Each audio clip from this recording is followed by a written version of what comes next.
দীপ্ত সংবাদে আপনাদের সাথে আছি আমি ইয়াসমিন সুমনা। সব ধরনের জ্বালানি তেলের দাম লিটারে ১৫ টাকা থেকে ২০ টাকা পর্যন্ত বাড়িয়েছে সরকার।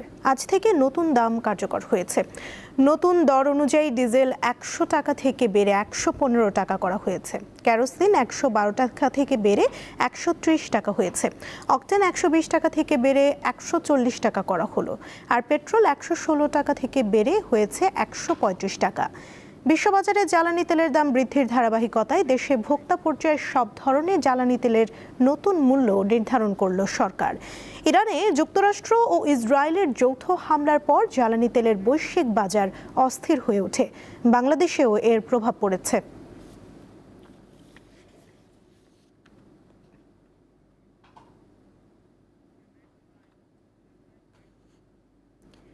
জ্বালানি তেল বিক্রির খবর নিয়ে সাভার থেকে যোগ দিচ্ছেন আমাদের সহকর্মী এম এ হালিম।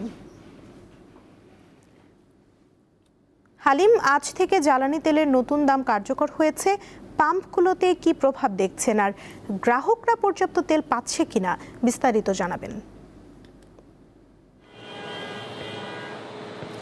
হ্যাঁ সুমনা, আমি যদি আপনাকে প্রথমে বলি সেটি হচ্ছে যে এখন পর্যন্ত নতুন যে দাম নির্ধারণ করেছে সরকার সেই প্রভাবটি কিন্তু এখনো পড়েনি। এখনো যারা যে ডিউ করা ছিল সেই রেট অনুযায়ী তেল দিচ্ছে। তো আমি একটি পাম্পে এখানে রয়েছি, এখানে সকাল থেকে দেখতে পাচ্ছি এখানে কিন্তু যে একটি লাইন, সেটি দীর্ঘ লাইন রয়েছে। কারণ এই পাম্পটিতে আমরা যেটি খবর নিয়ে জানতে পেরেছি এখানে কিন্তু গতকালকে এখানে অকটেন এবং পেট্রোল দেওয়া হয়েছে এবং তাছাড়া কিন্তু ডিজেল সেটি কিন্তু আজকে দেওয়া হবে। সেই ধারাবাহিকতা আমরা দেখতে পাচ্ছি। এখানে কিন্তু দীর্ঘ সারি রয়েছে এবং আমি এই বিষয়ে যারা এখানে গ্রাহক রয়েছে তাদের সাথে কথা বলেছিলাম জ্বালানি তেল বৃদ্ধির বিষয়ে। তারা যেমনটি বলছেন যে জ্বালানি তেল বৃদ্ধি হলে কিন্তু সে বিষয়ে কিন্তু এখনও তারা যে তেল পাওয়ার যে বিষয়টি সেটি কিন্তু তারা পাচ্ছেন না এবং তারা যেমনটি মিশ্র ব্যক্ত করেছেন এবং অনেকে বলছেন যে কয়েকদিন আগে কিন্তু ব্যারেল প্রতি যে $১০০ নিচে তেল নেমেছিল, সেই নামার কারণে আবার তেল বৃদ্ধি করা, সেই বিষয়টি যারা একেবারে নিম্ন শ্রেণীর গ্রাহক রয়েছে তারা কিন্তু সেটি বুঝতে যাচ্ছে না। তারা যেমনটি বলছেন যে তেল বৃদ্ধি হলো, এটা কারণে কিন্তু তাদের জনজীবনে একটি প্রভাব পড়বে। এছাড়া কিন্তু পরিবহন সেক্টরে আমি কথা বলেছি যারা চালক রয়েছে তারাও কিন্তু যেমনটি বলছেন যে এই দামের বৃদ্ধির কারণে কিন্তু এখানে তাদের খরচে বেড়ে যাবে এবং সেই ক্ষেত্রে কিন্তু একটি প্রভাব পড়বে এবং সেই ক্ষেত্রে কৃষিক্ষেত্রেও কিন্তু এর প্রভাবটি পড়বে বলে যেমনটি আমরা জানতে পেরেছি। সাভারে যদি বলি যে এখানে যে প্রত্যেকটি যে তেলের পাম্প রয়েছে সেখানে কিন্তু একটি দীর্ঘ সারি দেখা যায় এবং যে পাম্পে তেল দেওয়া হয় সেই পাম্পে কিন্তু প্রত্যেক দিনই কিন্তু এখানে কিন্তু একটি দীর্ঘ যানজটের সৃষ্টি হয় এবং সেখানে কিন্তু জনদুর্ভোগ বৃদ্ধি পাওয়ার বিষয়টি আমরা লক্ষ্য করেছি। কারণ আপনি জানেন যে ঢাকার ইচ্ছা মহাসড়ক একটি মহাসড়ক, সেই মহাসড়কের কিন্তু তেলের পাম্পের যেদিনই তেল দেওয়া হয় সেদিনই কিন্তু মোটরসাইকেল থেকে শুরু করে ব্যক্তিগত গাড়ি এবং গণপরিবহনের গাড়িগুলোর কারণে কিন্তু যে একটি সাইড কিন্তু বন্ধ হয়ে যায় এবং তার কারণে কিন্তু আমরা দেখতে পাচ্ছি যে গতকালকে দেখতে পেয়েছি এবং আজকেও কিন্তু ট্রাফিকের যে একটি ব্যস্ততা সেটি বেড়ে যায় এবং সেক্ষেত্রে গতকালকে কিন্তু যেটি ঢাকার ইচ্ছা মহাসড়কের আমরা দেখেছি সেখানে কিন্তু আমরা দেখতে পেয়েছি ট্রাফিকরা কিন্তু চেষ্টা করে কিন্তু দীর্ঘ যানজটটি সেটি সরাতে পারেনি। সব মিলিয়ে এখন এই তেলের যে একটি দুর্ভোগ মহাসড়ক থেকে শুরু করে এবং প্রান্তিক পর্যন্ত জনজীবনে কিন্তু সে প্রভাবটি আমরা দেখতে পাচ্ছি। সুমনা, সাভার থেকে জানাচ্ছিলেন সহকর্মী এম এ হালিম। দর্শক, জ্বালানি তেল বিক্রির খবর নিয়ে এবার দিনাজপুর থেকে যোগ দিচ্ছেন সহকর্মী সুলতান মাহমুদ। সুলতান, জ্বালানি তেলের দাম বৃদ্ধির পর গ্রাহকদের প্রতিক্রিয়া এবং প্রত্যাশা মতো তেল মিলছে কিনা জানাবেন আমাদের।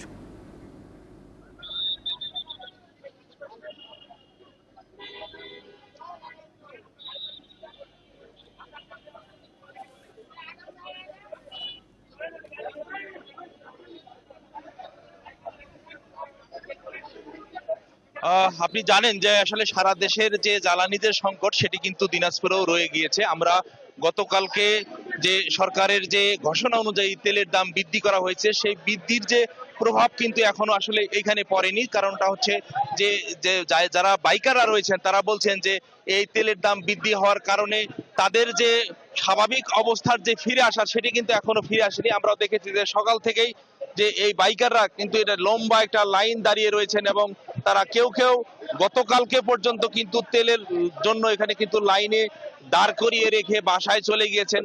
কালকে দিনাজপুরে প্রচন্ড পরিমাণ ঝড় হয়েছে, সেই ঝড়ের মধ্যেও কিন্তু মোটরসাইকেল রেখে কেউ কেউ চলে গিয়েছেন। আমরা সকালে এসে এই দিনাজপুরের যে ফিলিং স্টেশন গুলোতে, বিশেষ করে আমি এখন দাঁড়িয়ে আছি দিনাজপুরের মডার্ন মোড় রহমান ফিলিং স্টেশনের সামনে। এখানে সকাল 9টা থেকে কিন্তু তেল দেওয়া শুরু করেছে। এখানে প্রায় 1 থেকে 1.5 কিলোমিটারের মতন একটা লম্বা লাইন কিন্তু দাঁড়িয়ে আছে। পাশেই কিন্তু মাইক্রোবাস যারা রয়েছেন তারাও কিন্তু এখানে তাদের মাইক্রোবাস নিয়ে কিন্তু এখানে দাঁড়িয়ে রয়েছেন। সব মিলে আসলে তেলের যে সংকটটি সেটি কিন্তু রয়ে গিয়েছে। আমরা গত কয়েকদিন ধরে দেখেছি যে দিনাজপুরের জেলা প্রশাসক বারবার বলে আসছেন যে তেলের যে ফুয়েল কার্ডের ব্যবস্থা করা হবে এবং ফুয়েল কার্ডের মাধ্যম দিয়ে তেল দেওয়া হবে, সেই আসলে ফুয়েল কার্ডের যে ব্যবস্থাটি পুরোপুরি কিন্তু এখন পর্যন্ত বাস্তবায়ন হয়নি, যার কারণে মানুষ বা যারা বাইকাররা রয়েছেন তারা কিন্তু তাদের যখনই কোনো ফিলিং স্টেশনে তেল দেওয়া শুরু করছেন সেখানে কিন্তু এটা লম্বা লাইন হচ্ছেন। মাঝে মধ্যে আমরা দেখেছি যে বাইকারদের মধ্যেও কিন্তু একটু মারামারির ঘটনাও ঘটে, মাঝে মধ্যে আবার ফিলিং স্টেশন কর্তৃপক্ষের সাথে যারা তেল কিনতে আসছেন, সব মিলে আসলে একেবারেই এটা বিশৃঙ্খল অবস্থার মধ্যে কিন্তু রয়েছে এবং তেলের যে সংকটটি সেটি কিন্তু দিন দিন যতই যাচ্ছে তীব্র আকার ধারণ করছে। সুমনা। দিনাজপুর থেকে জানাচ্ছিলেন সহকর্মী সুলতান মাহমুদ। তীব্র গরমে রাজধানীর জনজীবনে হাঁসফাঁস। গতকাল দুপুরে কারওয়ান বাজারে তাপমাত্রা ছিল 35 ডিগ্রি সেলসিয়াস। চলতি মাসে 2টি দাবদাহের আশঙ্কা করছে আবহাওয়া অফিস। বিশেষজ্ঞরা বলছেন সবুজায়ন কমে যাওয়ায় গরমের তীব্রতা বাড়ছে। রাজধানীতে গাছগাছালি আছে শতকরা মাত্র 5% এলাকায়। 2 দশক আগে তা ছিল 25%। আমরা বর্তমানে আছি কারওয়ান বাজারে, যেখানে গাছপালা একদম নেই বললেই চলে। এখানের লাইভ টেম্পারেচার মিটারে বর্তমানে তাপমাত্রা দেখাচ্ছে 35 ডিগ্রি সেলসিয়াস এবং এখানে সচরাচর এই তাপমাত্রাটাই থাকে। এবার যাচ্ছি বাংলাদেশ প্রকৌশল বিশ্ববিদ্যালয় বুয়েট ক্যাম্পাসে। এখানে মোটামুটি আমরা গাছপালা দেখতে পাচ্ছি। লাইভ টেম্পারেচারের যে মিটার, সেই মিটার মোতাবেক এখানে বর্তমানে 33 ডিগ্রি সেলসিয়াস তাপমাত্রা দেখা যাচ্ছে এবং এখানে এই তাপমাত্রাটাই সচরাচর থাকে। তাপমাত্রার এই পার্থক্যের কারণ কি জানালেন বিশেষজ্ঞরা। আপনি যদি গায়ের উপরে গায়ে বিল্ডিং করতে থাকেন, ন্যাচারাল উইন্ড ফ্লো করার সুযোগ না রাখেন, তাহলে তো সেই শহরটা এমনিতেই একটা গরমের একটা তাপীয় একটা বলয়ের মধ্যে পড়ে যাবে। এর উপরে যখন আপনি এলনিনো, যে গ্লোবাল যে ক্লাইমেটিক ফেনোমেনা আছে, যেমন এলনিনো আছে, হিট ওয়েভগুলো হয়, তখন দেখবেন যে আরও বেশি ভালনারেবল হয়ে যাবে, কারণ আপনি নিজেকে তো আগেই ভালনারেবল করে রেখেছেন। তাহলে আমরা নগরটাকে কী করে তাপকুণ্ড বানিয়েছি। আমরা সবুজ ধ্বংস করতে করতে ঢাকা একসময় 25 ভাগের উপরে সবুজ ছিল, এটা 5 ভাগের কমে নিয়ে এসেছি। ঢাকা একসময় 15 ভাগের মতো ওয়াটার বডি ছিল, সেটাকে কমিয়ে 5 ভাগের কমে নিয়ে এসেছি। এই অবস্থায় কি করণীয় তাও জানালেন এই 2 বিশেষজ্ঞ। ঘরের ভিতরে কথা বলেন, আপনি তো এয়ার কন্ডিশনিং চালাতে পারেন, ফ্যান চালাতে পারেন নিজেকে কুল ডাউন করার জন্যে, কিন্তু ওয়েন ইউর আউটসাইড আপনার তো কোনো অপশন নেই। Only natural air conditioner is your plants, trees. ওটা কিন্তু আউটডোর এয়ার কন্ডিশনার হিসেবে কাজ করে। তো আপনি যদি পর্যাপ্ত সবুজায়ন রাখতে পারেন, তারপরে আপনি যদি ওয়াটার বডি, পুকুর, এগুলো তো আমরা ভরাট করে, ঢাকা শহরে অনেক পুকুর ছিল, রাজশাহী শহরে এখন অনেক আছে। পুকুরগুলো যদি ভরাট না করি, আমরা খালগুলোকে যদি রিকভার করি, খালগুলোর মধ্যে প্রবাহ নিশ্চিত করতে পারি, এগুলো কিন্তু ওভারঅল যে মাইক্রো ক্লাইমেট, আমরা এটাকে বলি urban micro climate, urban micro ক্লাইমেটকে থার্মালি সহনীয় পর্যায়ে আনা সম্ভব। চলতি এপ্রিলে একাধিক তাপদাহ আসতে পারে বলে জানিয়েছে আবহাওয়া অধিদপ্তর। 20 তারিখে পড়ে যায় আবার হিট ওয়েভ হবে, সেক্ষেত্রে হয়তো দেশে অনেক জায়গায় হিট ওয়েভ আসার সম্ভাবনা রয়েছে। সেক্ষেত্রে হয়তো মৃদু থেকে মাঝারি কোনো কোনো জায়গায় তীব্র আকার হতে পারে। তবে ওইরকম টানা হিট ওয়েভ এবছর হওয়ার সম্ভাবনা আপাতত নেই এই মাসে। হয়তো এখন যে স্পেল আছে, কালকে যায় একটা ব্রেক দেবে, ব্রেক দেওয়ার পরে আবার মৃদু থেকে মাঝারি হিট ওয়েভ আসতে পারে। আবার দেখা যাচ্ছে কি এই মাসের শেষের দিকে একটা বৃষ্টি হওয়ার সম্ভাবনা আছে। তাপমাত্রা বাড়তে থাকায় রাজধানীর অনেক বাসিন্দা ঘরবন্দি থাকতে হচ্ছে। অতি প্রয়োজন ছাড়া কেউ বাইরে যেতে চায় না।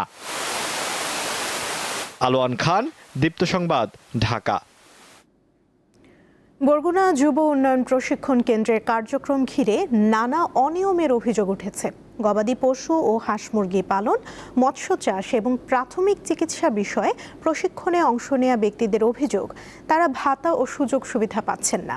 এ বিষয়ে জেলা প্রশাসকের কাছে লিখিত অভিযোগ করেছেন তারা। অবশ্য অভিযোগ অস্বীকার করেছে কর্তৃপক্ষ। প্রতিষ্ঠার পর থেকেই নানা সংকটে বরগুনা যুব উন্নয়ন প্রশিক্ষণ কেন্দ্র। নেই প্রশিক্ষণার্থীদের জন্য পর্যাপ্ত প্রশিক্ষণ সরঞ্জাম। প্রতি বছর এখান থেকে নির্দিষ্ট সংখ্যক প্রশিক্ষণার্থী বিভিন্ন বিষয়ে প্রশিক্ষণ নিয়ে সার্টিফিকেট পাচ্ছেন, কিন্তু তারা কি সত্যি দক্ষ হয়ে উঠছেন, না কাগজে কলমে সীমাবদ্ধ থাকছে তা নিয়ে প্রশ্ন উঠেছে। গত ৫ মার্চ প্রশিক্ষণ কেন্দ্রের কয়েকজন শিক্ষার্থী জেলা প্রশাসকের কাছে লিখিত অভিযোগ দেন। এতে বলা হয়, আবাসিক প্রশিক্ষণার্থীদের জন্য খাবার ও বিভিন্ন ভাতা বরাদ্দ থাকলেও তা পাচ্ছে না শিক্ষার্থীরা। কাগজে কলমে প্রশিক্ষণার্থীদের উপস্থিতি দেখানো হলেও বাস্তবে তার উল্টো। কোনো কিছু এই জায়গায় শেখা হয় না, শুধু এই জায়গায় থাকার, খাওয়া, ঘুমানো, খাওয়া। এই 12 জন টিচারের একজন আছে, একজন পশুপালনের টিচার নাই, কোনো বাজেট নাই। তারপর বাইরে থেকে ধার করে আমাদের যেভাবে ম্যানেজ করে, ইন্টারনাল ম্যানেজ করে আমাদের একজন টিচারকে 3 মাস তাকে ক্লাস দিতে হয়। টিচারই নাই, ইনকিউবেটরকে চালাবে। ইনকিউবেটর চালাবে, এখানে কোনো জেনারেটরই নেই। আবার একটা হ্যাচারি করতে হলে দেখা যাচ্ছে একটা অন্তত 4 থেকে 5টা পুকুর লাগে। কোনোটায় ব্রুড ফিশ পালন করা লাগে, কোনোটায় করা লাগে, ছোট পুকুর থাকা লাগে। এই সব কিছু মিলে দেখা যাচ্ছে এটা আসলে অনুকূল হয় না। প্রশিক্ষণ কেন্দ্রের তথ্য অনুযায়ী বিভিন্ন বিষয়ে আবাসিক প্রশিক্ষণে শিক্ষার্থী রয়েছে 50 জন, কিন্তু বাস্তবে আবাসিক ব্যবস্থায় শিক্ষার্থী রয়েছে মাত্র 7 জন, অথচ খাবার ও ভাতার তালিকায় স্বাক্ষর রয়েছে 50 জন শিক্ষার্থীর। এমন অভিযোগ অস্বীকার করেছেন দায়িত্বপ্রাপ্ত কর্মকর্তা। 150 টাকা করে প্রতিদিন আমাদের খাবার খরচ বাদে কুমড়ি করা, কিন্তু আমরা থাকি হইলে 15 জন কি 20 জন এরকমের ছিলাম প্রথম মাসে। তারপর থেকে আস্তে আস্তে সবকিছু কমে গেছে। ক্লাস তো করে 25 জনের মতো ক্লাস করলে এখানে আমাদের সবার সাইন দেওয়া হয়, সেটা তো অনলাইন। সার্টিফিকেটটা পাওয়ার জন্য তারা আসে পরীক্ষা দিতে, কিন্তু অনেকেই ক্লাস করে না। তারা অভিযোগ আনছে। সবচেয়ে মজার বিষয় হলো যে আমরা এখানে প্রতিষ্ঠানটা পরিচালনা করি, ওরা ওদের যে কষ্টের টাকাটা থাকে অভিযোগের বিষয়ে জেলা উন্নয়ন কর্মকর্তা জানান, তদন্ত করে ব্যবস্থা নেওয়া হবে। প্রকৃতপক্ষে দক্ষ জনবল তৈরিতে বরগুনা যুব উন্নয়ন প্রশিক্ষণ কেন্দ্র ভূমিকা রাখবে এমন প্রত্যাশা সবার। সাদিয়া চৌধুরী, দীপ্ত, বার্তা কক্ষ। আন্তর্জাতিক প্রসঙ্গ। ইরানের নৌবন্দরগুলোতে যুক্তরাষ্ট্রের অবরোধ অব্যাহত থাকায় ক্ষুব্ধ হয়ে গতকাল হরমুজ প্রণালী আবারও বন্ধ করে দিয়েছে তেহরান। এতে বৈশ্বিক জ্বালানির বাজার ফের অস্থির হওয়ার শঙ্কা দেখা দিয়েছে। এদিকে যুক্তরাষ্ট্রের প্রেসিডেন্ট ডোনাল্ড ট্রাম্প হুঁশিয়ারি দিয়েছেন, বুধবারের মধ্যে ইরান চুক্তি না করলে নতুন করে হামলা চালানো হবে।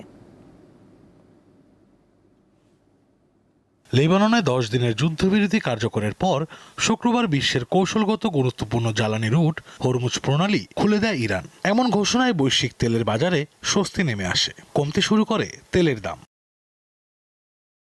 তবে এই স্বস্তি 24 ঘন্টাও স্থায়ী হয়নি। শনিবার ফের এই প্রণালী নিজেদের নিয়ন্ত্রণে নেওয়ার ঘোষণা দিয়েছে ইরানের বিপ্লবী গার্ড বাহিনী। এক বিবৃতিতে জানানো হয়, যুক্তরাষ্ট্র যতক্ষণ পর্যন্ত ইরানের বন্দর থেকে অবরোধ তুলে না নেবে ততক্ষণ হরমুজ প্রণালী বন্ধ থাকবে। এই অবরোধকে জলদস্যুতা হিসেবে আখ্যা দিয়েছে তেহরান। হরমুজ প্রণালী আবার বন্ধ করার ঘোষণার পর ওই পথ দিয়ে যাওয়ার সময় একটি তেলবাহী ট্যাঙ্কারে ইরানের বিপ্লবী গার্ড বাহিনী গানবোট থেকে গুলি চালিয়েছে বলে অভিযোগ উঠেছে। তবে এই ঘটনায় জাহাজ ও নাবিকদের কোনো ক্ষতি হয়নি। হরমুজ প্রণালী পুরোপুরি খুলে দেওয়ার পর যুক্তরাষ্ট্রের প্রেসিডেন্ট ডোনাল্ড ট্রাম্প জানান, ইরানের সাথে পরমাণু কর্মসূচি নিয়ে চুক্তিতে না পৌঁছানো পর্যন্ত তেহরানের ওপর নৌ অবরোধ বহাল থাকবে। এদিকে বুধবারের মধ্যে তেহরানের সাথে দীর্ঘমেয়াদী কোনো চুক্তি না হলে ইরানে নতুন করে হামলা চালানোর ঘোষণা দিয়েছেন ডোনাল্ড ট্রাম্প। অবশ্য ইরান ও যুক্তরাষ্ট্রের মধ্যে দ্বিতীয় দফায় শান্তি আলোচনা আয়োজনের চেষ্টা চালিয়ে যাচ্ছে পাকিস্তান। এরই মধ্যে আন্তর্জাতিক গণমাধ্যমে খবর এসেছে, সোমবার ইসলামাবাদে এই বৈঠক হতে পারে। অপরদিকে যুদ্ধবিরতির কয়েক ঘন্টা পর লেবাননের দক্ষিণাঞ্চলে হামলার কথা স্বীকার করেছে ইসরায়েল। দেশটির সামরিক বাহিনী জানায়, কিছু সশস্ত্র যোদ্ধাদের অগ্রসর হতে দেখে ইসরায়েলি বাহিনী তাদের উপর হামলা চালায়। অন্যদিকে শনিবার সকালে লেবাননে জাতিসংঘ শান্তিরক্ষা মিশনে নিয়োজিত ফরাসি কন্টিনজেন্টের ওপর হামলার ঘটনা ঘটেছে। এতে এক ফরাসি সেনা নিহত এবং 3 জন আহত হয়েছে। এই হামলার জন্য হিজবুল্লাহকে দায়ী করেছেন ফরাসি প্রেসিডেন্ট ইমানুয়েল ম্যাক্রন। আশরাফ শুভ, দীপ্ত, বার্তা কক্ষ। এই ছিল এখনকার মতো। পরবর্তী সংবাদ বেলা 12টায় দেখার আমন্ত্রণ রইল। এছাড়া আরও তথ্য পেতে যুক্ত থাকুন দীপ্ত ডিজিটাল প্ল্যাটফর্মের সাথে। ধন্যবাদ সবাইকে।